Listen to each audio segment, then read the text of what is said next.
For an update on sports stories across the globe, Aaron Akirojada joins us. Morning, Aaron. Yeah, good morning to you, Tunde. Good morning to you, Doctor. Good morning to you, Rufai. As we approach the weekend, quite a lot of action is expected.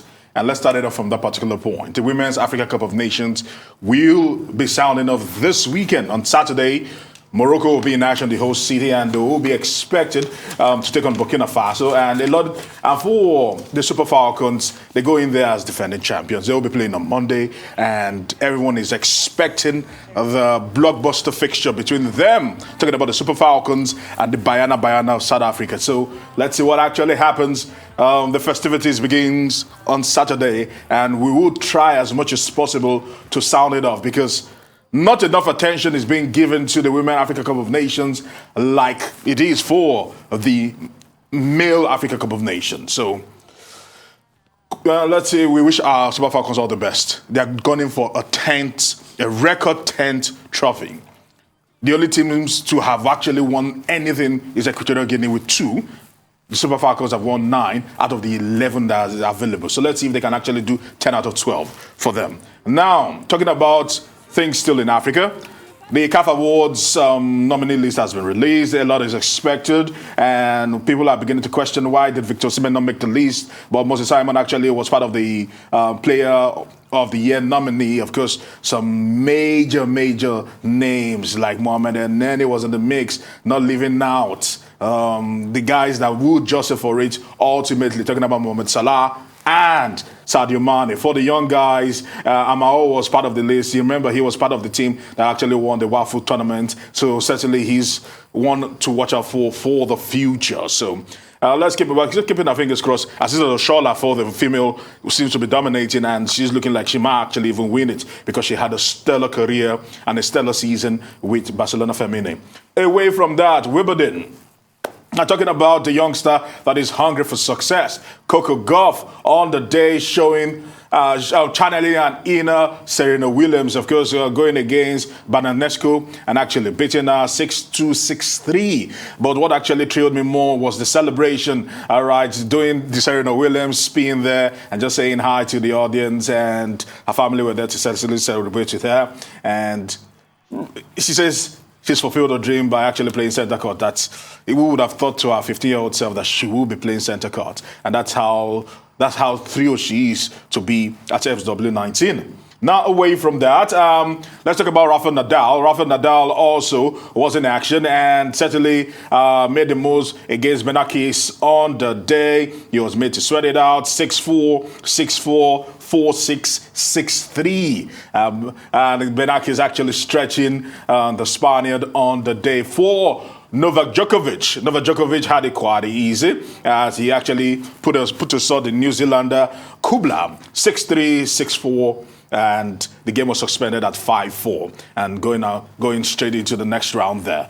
Now, looking at how things will actually play out, because we've spoken about some of the top contenders, we've spoken about Novak Djokovic. Now, looking at how things will play out for today, a lot is actually expected for some of the guys, as I must say that we're looking forward to some other younger stars, and not just the younger stars alone, but those that will also sizzle. Cameron Norrie will be in action today, Ons Jabeur, and the Tunisian has been turning heads, and she keeps doing it in grand style, because for a very long time, the only African in the ATP and WTA circuit was Kevin Anderson, and in top ranks, and Ons Jabeur has just blown people out of the water. We wish her all the best, I must actually say. Before I actually open the floor today, I actually took our time to speak to an ex-international. We were speaking about ex-internationals who have actually gone through this. But before I say anything, let's get to watch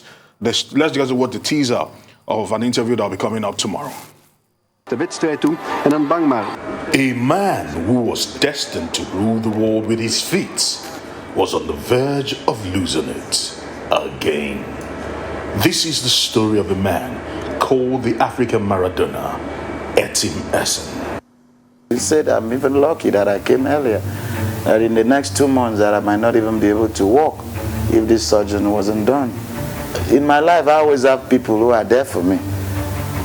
A gunshot was Babangida. The rape case in Belgium was Abiola. This one is Amadou. So How do I say that? It's done by power. It's by the glory of God. And this is the same leg I used to play for Nigeria. So thank God it's a leg issue. It's not an organ. I'm not doing transplant. First of all, let me thank the NFF president, Mr. Amaju Picnic, for the nice gesture. In the course of this interview, we asked the pertinent question: who takes care of ex-internationals? The essence of the NFF Foundation is to have a very symbiotic relationship with the Players Union,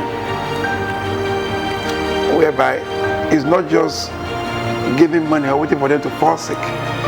It's to look at the areas, the ones that can go into punditry, backroom staffing, technical, all the other areas where you can engage them. A group of them don't see the larger picture. They decided to be always antagonistic to everything that we set out to do. We thank God for Femi Otedola that I just called and said, Baba Femo, look at Christian Chuko, you know. If I said Jack Robinson in Samaju, I flew to Enugu, and today we thank God that he's still alive. This happened 3 years ago. I was with the governor of Oyo State a few days ago, and I told him to take Opabumi in, because in the last 3 years, I've been taking care of Opabumi. But Amipo knows this. All right, Etimeze had a lot to say, and while we were running through the interview, he was almost teary because I kept on asking him that you've been through a lot. Like he mentioned, that your father came to his rescue, paid $50,000, while he had that controversy in Belgium whereby they said that he assaulted a minor and he was banned by FIFA for 25 years. I mean, he was banned by FIFA, which robbed him of his opportunity to go to the World Cup. 25 years later, they found the letter actually came out that all that was actually false. He had a gunshot wound at some point, and they said his legs were actually going. The cruciate ligament in his legs. He actually had this injury while he was playing for the Super Eagles, and they said the legs are gone. That if you don't have this operation done, you will lose both legs. He's done one, as a matter of fact. You will have to probably recuperate for another 5-6 weeks before doing the other leg. And he told a story about how all that happened in 1994 led him to drugs, and just he veered off for a while, tried to come back, and things have been happening to him. It's just been a very, very dramatic life for Etimeze. Okay, well, thank you very much, Aaron. We're told we've run out of time. Thank you for trying as much as possible to cover the field. I don't know whether Moses Simon stands a chance. It doesn't. But Nigeria is not mentioned under Club of the Year, no. Under National Team of the Year, which is a shame. But we have a young player of the year on that shortlist, Akikume Amon. Oh, yeah. But thank you very much. Always a pleasure.